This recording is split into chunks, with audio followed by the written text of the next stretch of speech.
Assalamualaikum warahmatullahi wabarakatuh. Bu Bapak sekalian yang berbahagia, kesempatan ini saya akan menyampaikan beberapa hal terkait dengan pembelajaran jarak jauh. Karena memang kita harus masih melakukan kegiatan ini terkait dengan masa pandemi COVID-19 yang belum segera usai.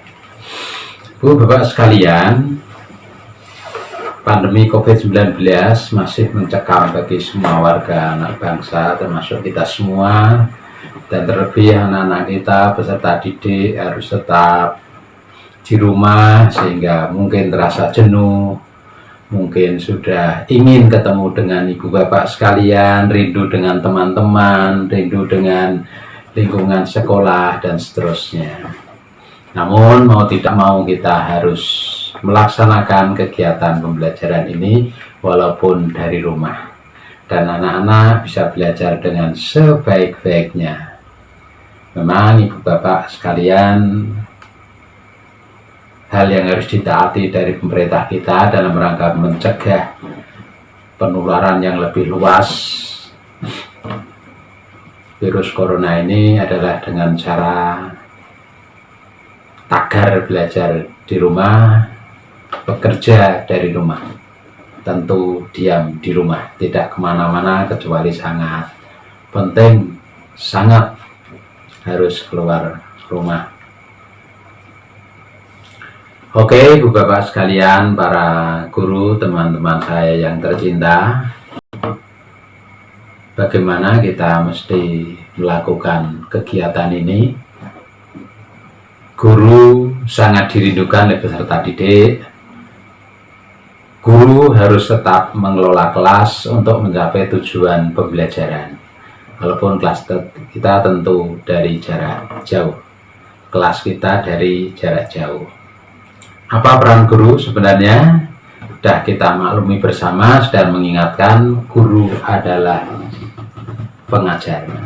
Di peranan kita pengajar artinya berarti memberikan pelajaran, menyampaikan materi sesuai KD atau tema yang dipilih untuk peserta didik kita.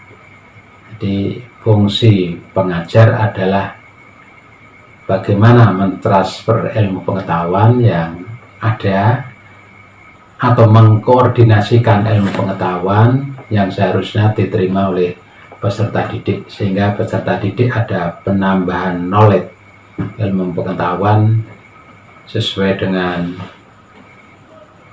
tujuan pembelajaran yang ibu bapak nanti rancang. Kemudian guru sebagai pendidik ini lebih dalam pada aspek sikap, bagaimana anak-anak kita supaya punya karakter yang bagus, karakter yang sesuai dengan norma budaya, norma agama, norma sosial yang berlaku di masyarakat kita, sehingga bisa hidup dengan baik, menjadi orang yang punya soft skill. Anak-anak kita punya soft skill artinya keterampilan dalam dirinya, dalam membawa dirinya di dalam kehidupan. Ini sangat penting sekali, dan peranan guru tak terelakkan pentingnya untuk urusan ini. Nah, ini sebagai bagian dari kurikulum yang tersembunyi yang harus diberikan kepada anak-anak kita, atau istilah dulu ada istilah hidden kurikulum. Inilah fungsi pendidikan untuk anak-anak kita. Kemudian guru sebagai manajer di kelas. Guru sebagai manajer di kelas berarti guru mengatur perjalanan pembelajaran selama waktu tertentu sesuai dengan kebutuhan penyajian materi yang mesti dikelola oleh seorang guru. Guru, Bapak Ibu sekalian, kita semuanya ini tentu harus mengusahakan agar setiap peserta didik dapat belajar dengan efektif, baik secara individual ataupun secara kelompok. Artinya peserta didik bisa menerima materi dengan sebaik-baiknya. Efektif itu berarti tepat sasaran, tepat guna. Ini efektif. Apa yang kita kelola betul-betul berhasil mencapai tujuan. Di sini anak-anak patut merasa betah, patut merasa senang, belajar dan dapat mencapai prestasi yang lebih tinggi. Ini pengertian efektif yang harus dikelola Ibu Bapak sekalian. Oleh sebab itu, kita perlu melaksanakan pengelolaan kelas dan pengelolaan pembelajaran atau pengajaran. Dua hal ini merupakan kegiatan yang sangat erat hubungannya, namun dapat dan harus kita bedakan satu sama lain, karena memang tujuannya adalah berbeda. Ini pengertian pengajaran itu mencakup semua aspek secara langsung dimaksudkan untuk mencapai tujuan khusus pengajaran. Tujuan khusus pengajaran.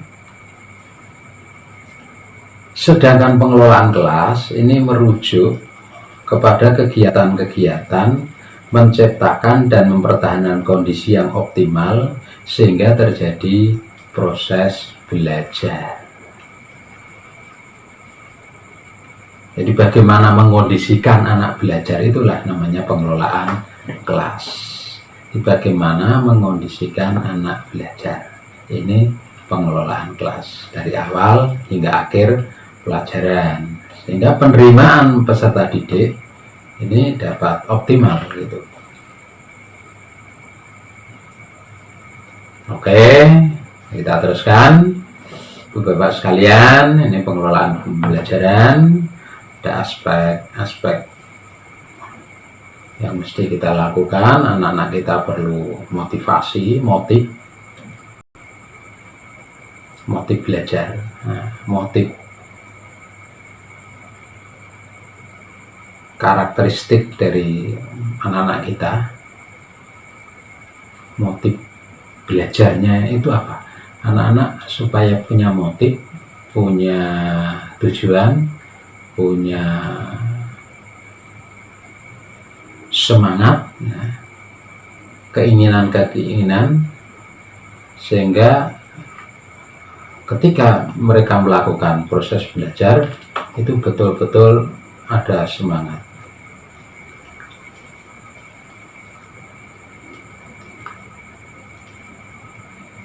Kemudian sifat personal,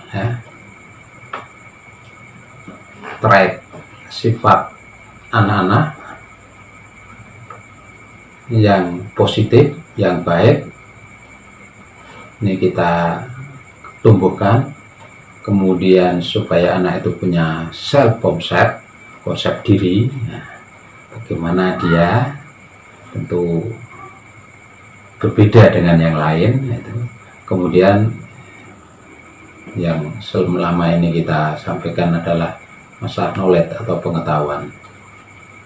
Dari sini harapannya nanti ada action di dalam kehidupan sehingga perilakunya muncul baik, benar, sesuai karakter yang diharapkan. Dia punya skill yang bagus. Behavior skill itu maksudnya adalah kebiasaan yang baik dari hasil belajar. Nah, karena kebiasaan baik dari hasil belajar atau perilaku yang baik, terampil, bisa diterima masyarakat, bisa menyelesaikan masalah, itu wujudnya begitu. Jadi anak terampil itu bisa menyelesaikan masalah, bisa hidup bersama, bisa bersosialisasi, bisa memecahkan masalah, dan seterusnya.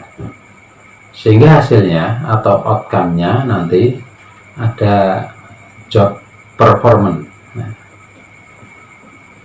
Anaknya berkualitas, produktifnya tinggi, punya keuntungan, memperoleh keuntungan bagi pengembangan dirinya, sehingga endingnya nanti tentu menjadi orang yang memiliki profesionalitas. Ini dalam pengelolaan pembelajaran arahnya ke sana. Oke, kemudian supaya anak-anak kita ini dapat belajar secara daring dengan baik, maka dibutuhkan 4 kunci pengelolaan pembelajaran dari para guru. Nah, ini guru ditantang untuk dapat memanfaatkan TIK. Ibu Bapak sekalian, setelah saya koreksi beberapa tugas dan pola pembelajaran yang diberikan guru, ternyata masih bisa ditingkatkan ya.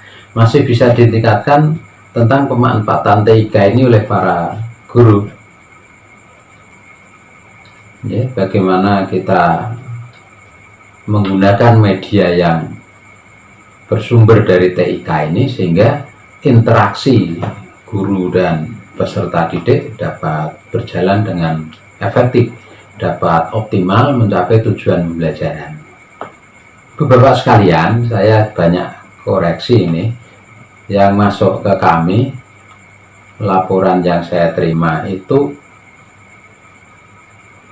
belum banyak pembelajaran yang dikelola oleh guru, tapi lebih banyak kepada penugasan. Walaupun penugasan ini memang bagian dari pembelajaran, mestinya penugasan itu terkait dengan peningkatan kualitas peserta didik di dalam belajar, baik itu belajar sikap, belajar keterampilan, ataupun pengetahuan. Namun sementara yang kami lihat, hampir rata-rata semua menyelesaikan soal. Saya ulang lagi, hampir rata-rata tugas selama ini diberikan dalam bentuk penyelesaian soal. Nah, ini tentunya ini kurang pas. Karena betapa beratnya peserta didik ketika semua guru, semua mapel harus dalam bentuk menyelesaikan soal, seperti ketika anak-anak melakukan ulangan harian atau ujian. Ya, setiap hari disibukkan dengan ujian ini. Coba bayangkan kalau kita sendiri yang menjadi siswa, betapa beratnya itu anak-anak kita. Oleh karena itu, kita kembalikan ke yang sebenarnya, bukan menyelesaikan soal, bukan tugas menyelesaikan ulangan, tetapi pengelolaan pembelajaran. Walaupun penugasan menyelesaikan soal itu adalah bagian dari proses pembelajaran, namun ini yang diutamakan ada pembelajarannya. Yang namanya pembelajaran berarti ada kondisi anak belajar. Fungsi guru mendampingi siswa belajar, fungsi guru mengantarkan anak-anak belajar, memberikan fasilitasi terhadap belajar mereka. Itu sehingga nanti ada peningkatan kompetensi karena anak-anak telah melakukan proses belajar. Oke, begitu yang pertama. Kemudian yang kedua, pembelajaran ini supaya dilaksanakan secara terencana dan efektif. Terencana artinya ibu bapak ya membuat program pembelajaran, perlu analisis materi, perlu penyusunan rencana, perlu menentukan tujuan pembelajaran, perlu menentukan langkah-langkah pembelajaran, dan tentu perlu memilihkan materi evaluasi pembelajaran bagi anak-anak kita dan caranya bagaimana, begitu. Oke, kemudian yang ketiga, menyatukan persepsi dan konsentrasi terhadap peserta didik. Artinya fungsi memberi motivasi ini juga ada di dalam pembelajaran daring ini. Nah, jadi tetap memberikan motivasi kepada anak-anak kita supaya putra-putri kita semua serius dalam menanggapi proses pembelajaran, ada respon positif dari Bapak Ibu. Maksud saya ada respon positif dari anak-anak kita terhadap apa yang disampaikan oleh para guru. Kemudian yang tidak lupa juga penguatan karakter yang mesti ada di dalam proses, include di dalam pembelajaran yang dikelola ibu bapak sekalian. Jadi 4 hal inilah ibu bapak sekalian yang perlu menjadi perhatian kita. Jadi bukan sekedarnya, tetapi betul-betul dikemas yang bagus, seperti biasa kita mengelola pengajaran. Dan ini kan tugas-tugas kita sehari-hari. Nah, bagaimana memanfaatkan TIK ini yang menjadi masalah. Yang pertama, ternyata kemampuan guru memanfaatkan TIK ini perlu ditingkatkan lagi. Ibu bapak sekalian, untuk yang nomor 1 ini, ibu bapak bisa, ini kan begini, jadi selama ini kan kita lakukan piket, ada 4 guru, 2 guru di sekolah pasti ada. Lah disitulah ini mestinya diatur sedemikian rupa sehingga kita bisa melakukan proses pembelajaran ini. Bisa belajar di sini. Di sini bisa ada fungsi supervisi dari Bapak Ibu Kepala Sekolah dalam rangka meningkatkan kemampuan guru khususnya memanfaatkan TIK. Nah, bagi yang kurang, marilah kita belajar bersama untuk meningkatkan kemampuan kita terhadap TIK ini, terutama di dalam pengelolaan pembelajaran jarak jauh. Bagaimana kita membuat video, bagaimana kita memanfaatkan WA, bagaimana kita memanfaatkan mail, bagaimana kita memanfaatkan Instagram atau YouTube dan seterusnya yang dapat dikembangkan sebagai media pembelajaran yang dikelola oleh ibu bapak sekalian.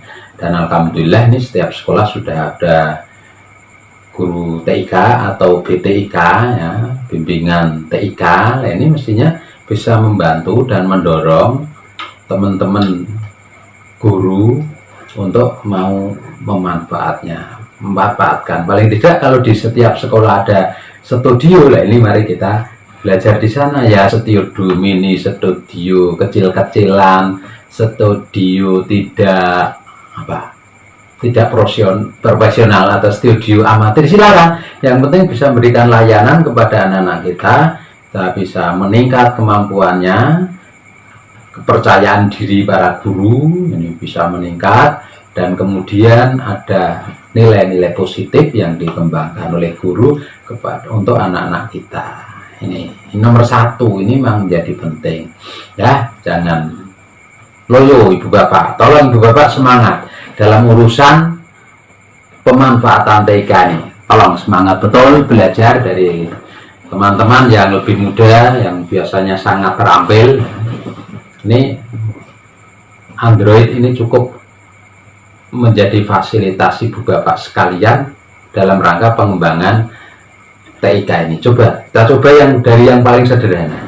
Misalnya kita menggunakan voice note, ya, di WA itu kita melakukan ceramah di situ. Kemudian kita membimbing lewat ceramah dari LK yang kita siapkan.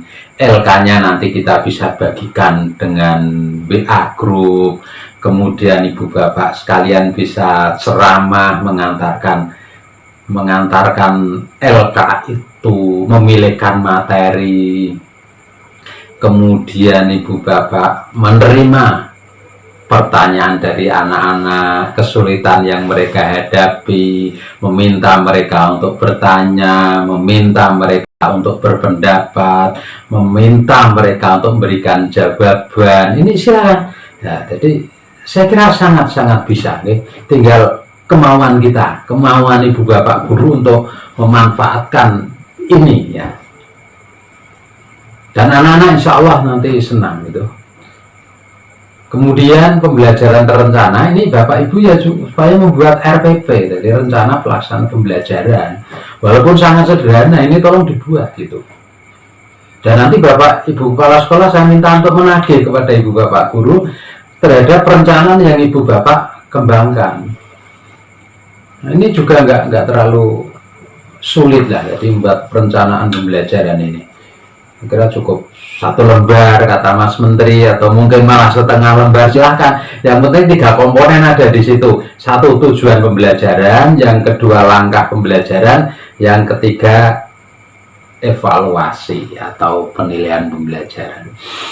Ya, kemudian memberikan motivasi, yang ketiga jangan lupa terus-menerus kita gali pengetahuan ibu bapak untuk memberikan motivasi anak-anak kita. Ya. supaya anak kita semangat. Nah, bagaimana kalau anak semangat sementara kita tidak semangat? Mari Ibu Bapak tetap semangat sehingga anak-anak kita juga semangat begitu. Ini bagian dari karakter juga yang harus kita kembangkan Ibu Bapak sekalian. Oke, berikutnya manajemen waktu. Nah, jadi waktu ini terkait bagaimana kita menggunakan waktu kita untuk mengantarkan pembelajaran, untuk mengelola pembelajaran, untuk melakukan evaluasi dan seterusnya. Tentu cakupan materi menentukan durasi yang dibutuhkan. Berapa waktu untuk menyelesaikan pembelajaran tentu tergantung dengan materi itu. Tentu tergantung dengan kemampuan peserta didik kita. Tergantung juga skenario pembelajaran yang kita susun. Ini 3 hal ini. Jadi kebutuhan waktu ini diperlukan siswa untuk menyelesaikan pembelajaran, artinya berapa lama sesuai dengan kebutuhan yang dibutuhkan, tadi yang akan kita selesaikan, tema yang kita akan bahas, atau sub tema ini butuh waktu berapa, ini Ibu Bapak yang menentukan. Dan skenario belajarannya bagaimana, penggunaan LK-nya bagaimana, dalam begitu mengantarkan bagaimana, pembahasan intinya berapa lama, penutupnya berapa lama, ini juga menentukan waktu itu. Kemudian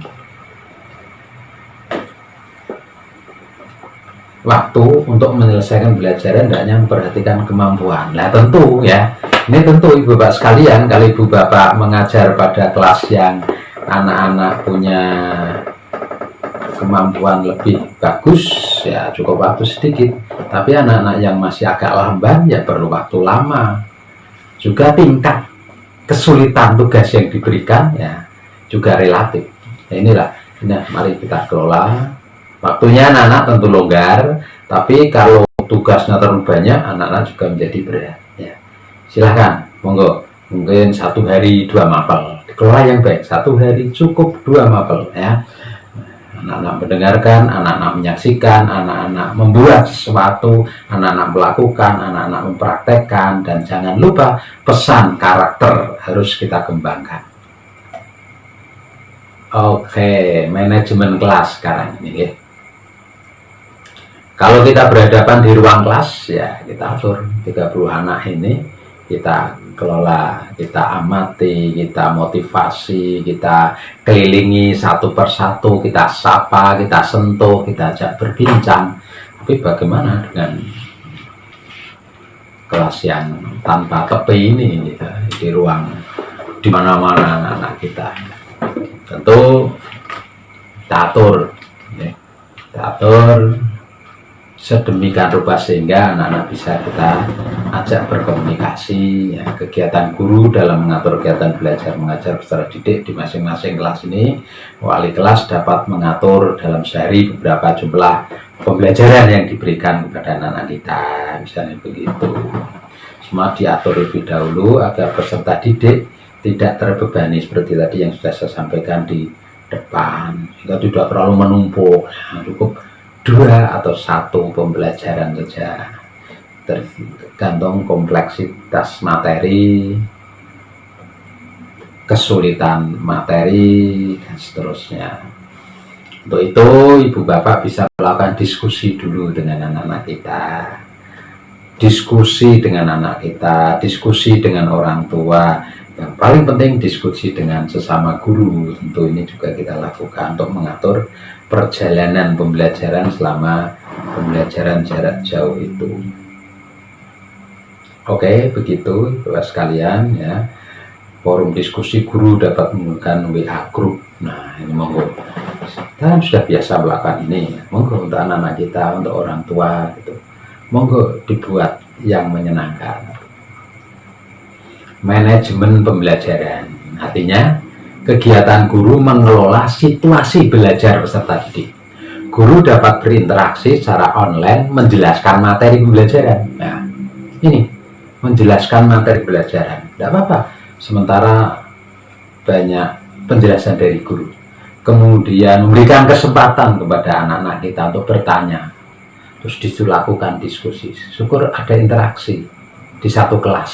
Nah, andai kata tidak, ya seperti saya dengan Bapak sekalian ini juga sudah lumayan daripada tidak sama sekali ya. Berikan penugasan dan sebagainya. Guru tentu memilih sumber belajar sesuai dengan gaya belajar peserta didik. Monggo ini kita lakukan. Memang kita harus belajar. Kita juga harus membaca, meningkatkan literasi kita, meningkatkan kualitas kita, meningkatkan kompetensi kita. Ya.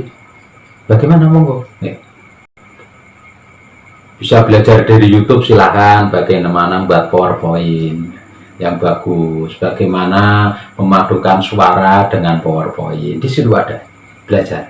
Dan anak-anak sangat ngerti, anak-anak muda ini banyak. Kalau panjenengan punya anak SMA, apalagi yang kuliah, saya kira bisa membantu penyiapan media pembelajaran jarak jauh ini. Ya, moga kita rancang yang baik. Ya.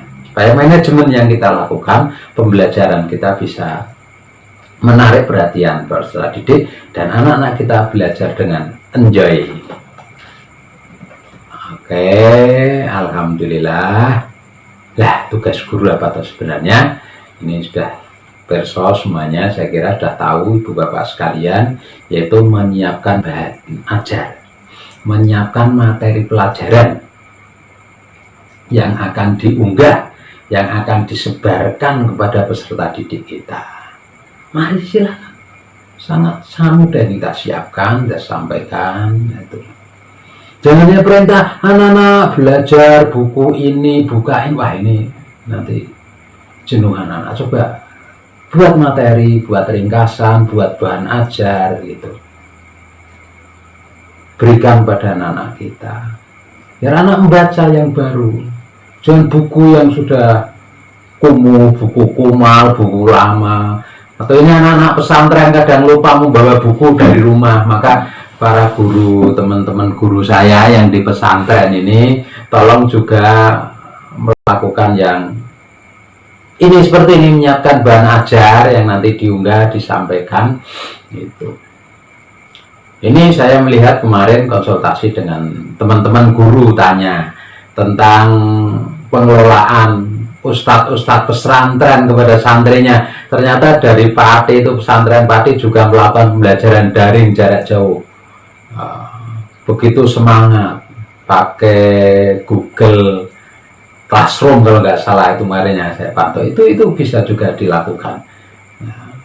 Saya kira untuk sekolah mestinya lebih dari itu begitu, karena sekolah memang mengelola itu gitu. Yang pesantren saja yang disetting untuk belajar agama bisa melakukan seperti ini, masa kita yang memang mestinya basic kita punya guru TIK, kita punya pelajaran TIK, semua berbasis IT, masa kita tidak bisa melakukan ini kan rada-rada naif ini. Ya, mari kita koreksi semuanya. Kemudian yang kedua, menentukan media pembelajaran, media belajar. Kita akan menggunakan media apa yang kita pilih. Ya. Misalnya kita akan menggunakan WhatsApp group, silakan ya, WhatsApp group boleh ya. Tentu perencanaan menggunakan WhatsApp group berbeda dengan menggunakan mail, berbeda menggunakan Instagram, berbeda juga menggunakan YouTube, kan begitu. Nah, ini kita susun rencananya bagaimana. Bapak memilih materi, menentukan tujuan pembelajarannya, kemudian menyiapkan media pembelajaran ini. Terus merancang kegiatan itu ditulis, tolong. Walaupun 1-2 larik, ya, silakan ditulis, dibuat rencana pembelajaran atau RPP. Nah, kemudian materi yang Anda siapkan bisa kita unggah. Nah, bisa belajar dulu mungkin dalam bentuk modul. Paham tuh modul? Nah, silahkan belajar membuat modul satu tema. Nah, itu. Kemudian menyiapkan tutorialnya, gimana memahami modul itu lewat petunjuk dari Ibu Bapak dapat memberikan petunjuk langkah-langkah mempelajari modul yang dibuat misalnya, atau menyusun video. menyusun kok video, ya menyusun rancangan skenario video, kemudian melakukan syuting, ya, syuting video yang nanti akan ditayangkan di YouTube, ditayangkan di WA, ditayangkan di Instagram. Silakan pilih mana, makin bervariasi makin oke, gitu, oke. Di Google Classroom juga oke, gitu. Kemudian latihan soalnya pakai apa? Latihan soalnya bisa pakai Google Classroom, nah misalnya, atau Google Form, nah ini juga bisa. Atau kalau tidak bisa ditulis di WA lah misalnya begitu. Kemudian ada lembar kerja siswa, oke, gitu deh. Lembar kerja siswa juga kita siapkan. Pembelajaran yang bermutu itu mestinya guru menyiapkan lembar kerja siswa atau lembar kerja peserta didik kita siapkan. Nah, setiap pembelajaran LK-nya kita siapkan. LK itu menunjukkan rencana kerja guru dan siswa itu seperti apa. Itu oke, begitu Ibu Bapak sekalian. Nah, tentu medianya disepakati dengan peserta didik. Lebih baik disepakati dengan peserta didik, atau Ibu Bapak mengarahkan, gitu. Nah, itu. Kemudian berikutnya yang keempat atau D, guru wajib memberikan penjelasan atas pertanyaan yang diberikan oleh siswa. Kalau siswa bertanya, ya tolong dijawab dengan yang baik, yang menyenangkan, gitu, sehingga anak-anak bergairah belajarnya. Ini didorong anak-anak untuk mengajukan pertanyaan sesuai dengan scientific, gitu, ya. Nah, keterampilan bertanya itu betul-betul penting di dalam pengelolaan pembelajaran, di dalam penyerapan materi pembelajaran. Ketika ada anak bertanya, guru memberikan jawaban, maka jawaban itu akan melekat erat di dalam pikiran mereka. Ya, jadi kalau murid bertanya, guru menjawab dengan jelas dan menyenangkan, itu akan terekam dengan sangat baik di benak anak-anak kita. Retensinya itu akan sangat tinggi. Maka keterampilan menjawab ini menjadi penting bagi Bapak Ibu guru. Oke, kemudian yang berikutnya memeriksa dan melakukan evaluasi atas proses pembelajaran daring ini atau belajar di rumah untuk mendapatkan umpat balik dari hasil pembelajaran. Ini amanat Permen Dikbud, ya, tentang standar proses di bagian penutup, ya, kita lakukan itu. Oke, Bapak sekalian, mari kita teruskan. Nah, sekarang peserta didik gimana? Ya, peserta didik dituntut untuk disiplin belajar. Ini supaya dikondisikan bersama orang tua yang ada di rumah. Ini orang tua harus mendorong supaya anak-anak disiplin belajar, dan anak-anak menyadari itu, gitu. Ini kemarin saya jalan ke Kaliwung, itu ada anak di pinggir jalan. Ini bulan puasa malah makan itu di umpetan itu di pinggir sawah. Yo, bermain ternyata makan apa itu, kira-kira anak pelajar itu makan, pelajar SMP namanya kalau nggak SMA. Nah, makan nasi bungkus tersembunyi di situ. Nah, ini kan berarti malah tidak belajar. Dia lari dari rumah. Nah, kemudian yang kedua, semangat melaksanakan tugas. Ini kita dorong anak-anak kita melaksanakan tugas dari guru. Baik tugas itu yang harus dikumpulkan atau tugas mendengarkan, menyaksikan Bapak Ibu mengajar dari rumah. Oke, orang tua supaya diminta memberikan kontrol, ya, aktif komunikasi dengan orang tua. Ya, ini peranan guru BK juga tinggi nih, ya. Tolong guru BK juga berperan di sini. Jangan hanya guru mapel saja. Jadi tolong guru BK juga mendorong, membantu anak-anak supaya mau belajar, meningkatkan kedisiplinnya, memberikan bukti diri yang semangat itu dalam menjalankan tugas-tugas selama daring ini. Kemudian anak-anak aktif dalam sesi presentasi, tentu saja begitu. Ini pantau oleh Bapak. Tolong Bapak guru BK ikut bantu ini, karena Bapak guru BK kan tidak perlu mengajar, ini cukup memberikan dorongan, memberikan bantuan kesulitan-kesulitan anak dalam belajar ini. Oke, kemudian yang ke D adalah menghidupkan interaksi online dengan guru, ya, supaya anak-anak ini interaksi online dan dengan temannya gitu. Mungkin anak-anak mau tanya kepada guru agak-agak malu dikit ya, tapi tanya kepada temannya mungkin bisa lebih fair gitu, nggih, lebih leluasa sambil mengungkapkan rasa rindunya karena lama tidak bertemu ini. Oke, yang E atau yang kelima adalah anak-anak supaya tetap berusaha berkarya melalui pemanfaatan berbagai media dan sumber belajar. Nah, dorong anak-anak yang semangat belajar ternyata juga semangat sekali belajarnya ini.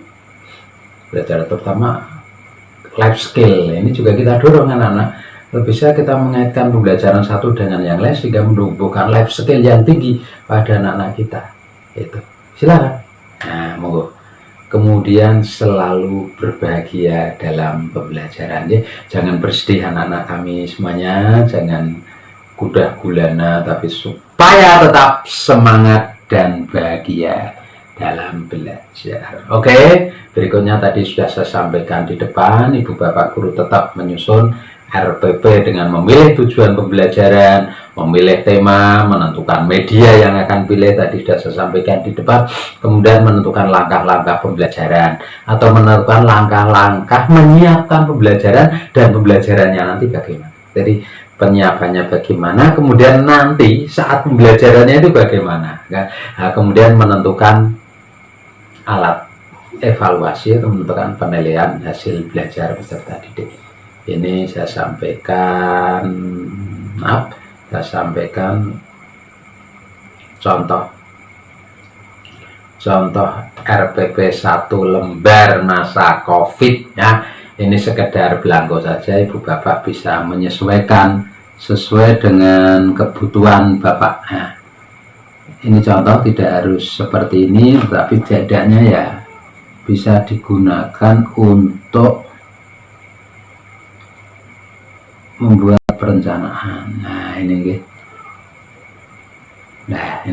mata pelajaran misalnya matematika, KD atau temanya apa, medianya bisa YouTube atau WA dan seterusnya. Monggo, waktunya misalnya 35 menit, tujuan pembelajarannya bagaimana, materi yang dipilih apa gitu deh. Kegiatan guru misalnya menyiapkan rekaman dan melakukan rekaman, kemudian membuka pembelajaran, salam, motivasi, mengajukan pertanyaan terkait dengan pengetahuan yang dimiliki, menayangkan slide materi bla bla bla dengan langkah saintifik, menjelaskan bla bla bla dan memberikan contoh, kemudian meminta tanggapan siswa melalui Japri WA atau melalui grup, silakan ya, memberikan 2 soal evaluasi dan memberikan jawaban misalnya gitu.